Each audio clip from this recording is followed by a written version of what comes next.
Hello दोस्तों। तो कैसे हैं आप लोग? उम्मीद करता हूँ अच्छे होंगे। मैं भी बहुत अच्छा हूँ। तो हम लोग क्लास 12th का मैथमेटिक्स पढ़ रहे हैं, जिसमें हम चैप्टर नंबर 5 पढ़ रहे हैं, कंटिन्यूटी एंड डिफरेंशिएबिलिटी, यानी सांतत्य तथा अवकलनीयता। और इसमें ऑलरेडी देखो 2 लेक्चर्स आ चुके हैं, जिसमें से मैंने आपको बेसिक बातें बताई हैं।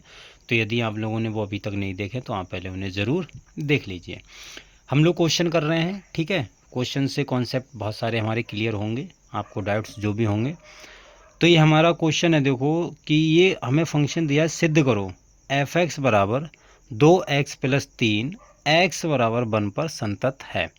यानी एक्स बराबर 1 पर ये हमें सिद्ध करना है, संतत होगा। देखो अब यहाँ पर पॉलिनोमियल ये यानी बहुपद है, तो सबसे पहले आप क्या करो, लिमिट निकालो। ठीक है, किस पर? एक्स बराबर 1 पर। तो x टेंस टू 1 पर हमको लिमिट निकालनी है, किसकी? फंक्शन एफ एक्स की। ठीक है, तो एफ एक्स का मान रख दो। तो x टेंस टू 1 और एफ एक्स का मान क्या है? 2x+3, ये मान रख दिया।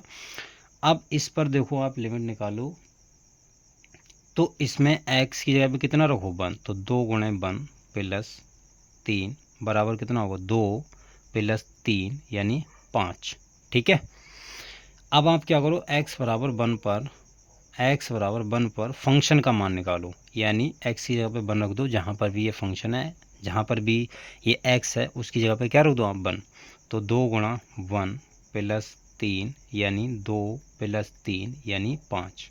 तो देखो दोनों चीज़ें आपस में बराबर आई हैं, तो यहाँ पर लिख दोगे, चूँकि यहाँ पर x टेंस टू 1 और f of x is equal to f of 1। ठीक है, तो ये हमारी आपस में बराबर आई है, यानी फंक्शन हमारा कैसा हो गया? कंटिन्यूअस हो गया।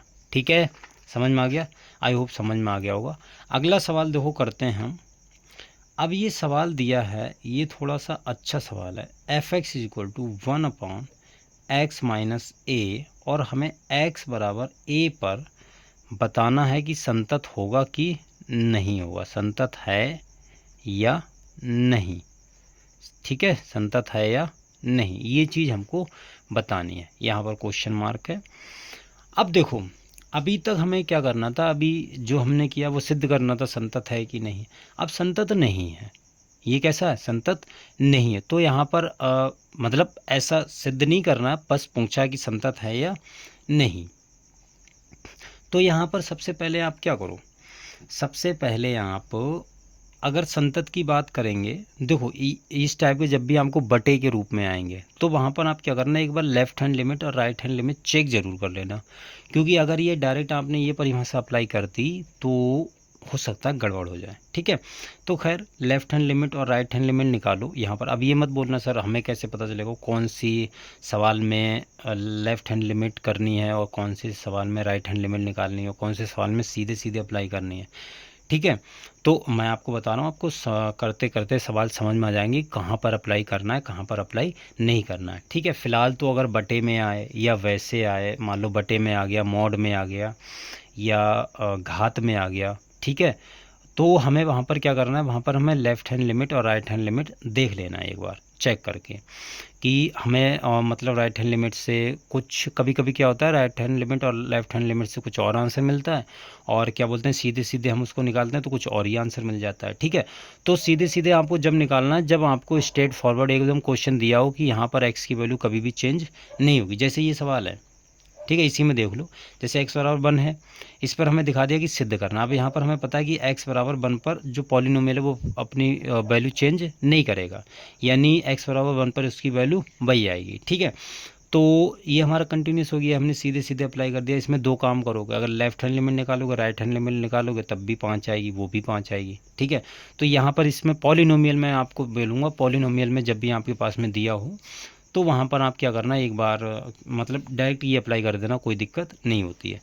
लेकिन जब आपको बटे में हो या वैसे हो तो आपको समझ जाना है कि यहाँ पर हमें लेफ़्ट हैंड लिमिट और राइट हैंड लिमिट निकालनी पड़ेगी। ठीक है, तब वहाँ से पता चलेगा। अब इसमें पूछ लिया ना संतत है या नहीं, तो जाहिर सी बात है लेफ़्ट हैंड लिमिट या राइट हैंड लिमिट कुछ और आ रही होंगी। ठीक है, फंक्शन की वैल्यू के बराबर नहीं आ रही होंगी, इसीलिए हमारा ऐसा बोला है ये सवाल। ठीक है, खैर आप ज़्यादा टेंशन मत लो, आपको समझ में आ जाएगा कि कहाँ पर क्या चीज़ अप्लाई करनी है। जब तक हमारा ये चैप्टर ख़त्म होगा आपको एकदम क्लियर हो जाएगा कि कौन सी चीज़ अप्लाई करनी है, कौन सी चीज़ अप्लाई नहीं करनी है। ठीक है, चलिए देखिए x बराबर a पर हमें ये बताना है संतत है या नहीं। तो सबसे पहले हम लेफ़्ट हैंड लिमिट अप्लाई करेंगे, क्या होगी। तो लेफ़्ट हैंड लिमिट क्या होती है, x टेंस टू a पर हमें दिखाना ये a पॉइंट है और f ऑफ x।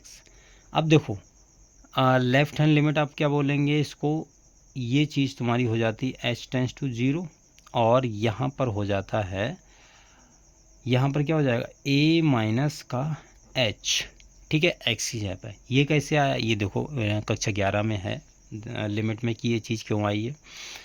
देखो हम क्या करते हैं, जब हमें लेफ़्ट हैंड लिमिट निकालनी होती है तो हम x बराबर हम क्या रखते हैं, x बराबर हम a माइनस एच रखते हैं जब हमें लेफ़्ट हैंड लिमिट निकालनी हो। तो ये कक्षा 11 में आपने पढ़ी होगी, आपको पता भी होगी।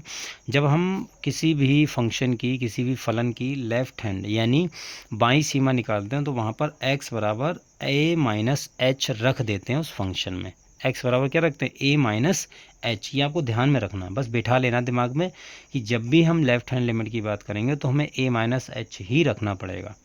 ठीक है, अब ये h टेंस टू 0 कैसे आया, जैसे ही तुम x बराबर a माइनस एच रखोगे, ठीक है, जैसे ही तुम x बराबर a माइनस एच रखोगे, x बराबर एक्चुअल में क्या है, a है। तो यहाँ पर अगर a रख दोगे, यहाँ पर a, तो ये बराबर a माइनस एच तो है, a से a कट गया तो h बराबर कितना हो गया 0।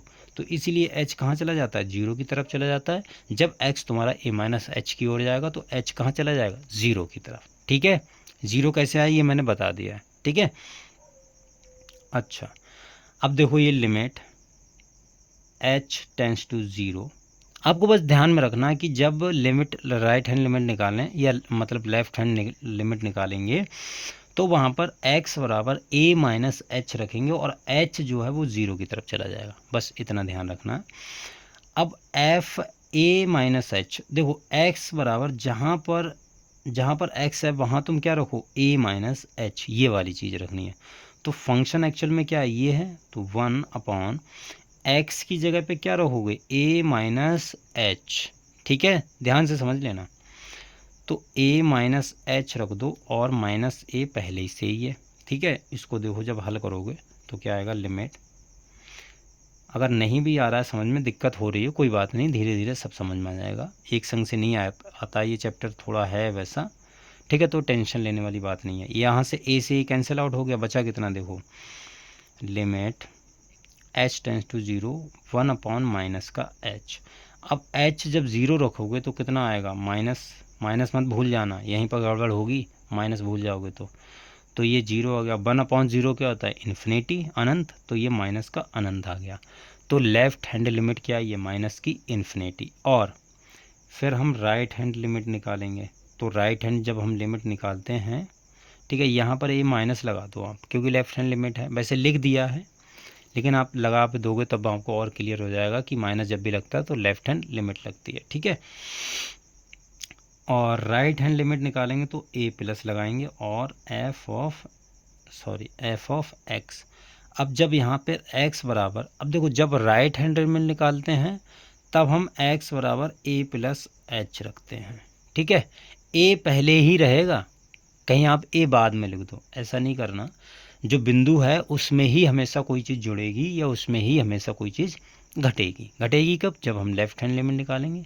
जुड़ेगी कब, जब हम राइट हैंड लिमिट निकालेंगे। ठीक है, तो यहाँ पर देखो प्लस है, तो जब प्लस होगा यानी राइट हैंड लिमिट निकालेंगे तो x की जगह पर हम क्या चीज़ रखेंगे, x की जगह पे हम a प्लस एच रखेंगे और जो h है वो 0 की तरफ चला जाएगा।